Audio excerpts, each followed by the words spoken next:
sa akin, just like all the previous interviews, medyo, lang, sa akin, I'm looking at this as more theatrical than anything. No, it's not graceful, kasi inevitable na papalitan siya eh. It's inevitable that he will be replaced. So, whether unahan mo o hindi, mangyayari yan. So, let's move on. Yun na lang ang inaantabayanan natin. Alam naman natin kung ano yung kasaysayan eh. So, all these rants sa akin is just coming from a bitter man. Sir, does it accomplish anything yung pagre-resign niya? Wala na accomplish. It just provided the drama for the day para sa ating media, but the country will move forward with or without him. By resigning, he has not answered the issue.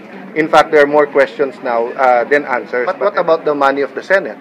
Hindi naman kami ang gumamit noon. At paano yung 250,000 na pinamigay, di ba? Hindi tama na sabihin. So, ibig sabihin ngayon, kung lahat ng pondo ko sa opisina, binigay ko sa ibang tao, sabihin ko sila magpaliwanag, ikaw may hawak nun, ikaw nagpamigay nun eh. So, may liability ka rin kung mali ang paggamit mo doon. So, hindi ko matatanggap na pwedeng pang Christmas gift ang 250,000, tapos sasabihin mo, bahala na yung senador kung paano niya i-liquidate yon. It's always a personal decision eh. Kasi noon niya pa talaga gustong mag-resign.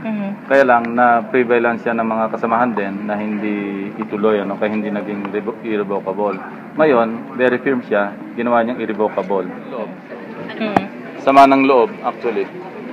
Matagal lang masama ang loob niya dahil sa nangyayari sa Senado. Nagsimula ito nung siya yung personally ina-attack. And nagpatong-patong na rin, nadamay pa yung kanyang anak dahil nasama rin sa batikos. Kaya, ayun, unfortunately, hindi rin nanalo.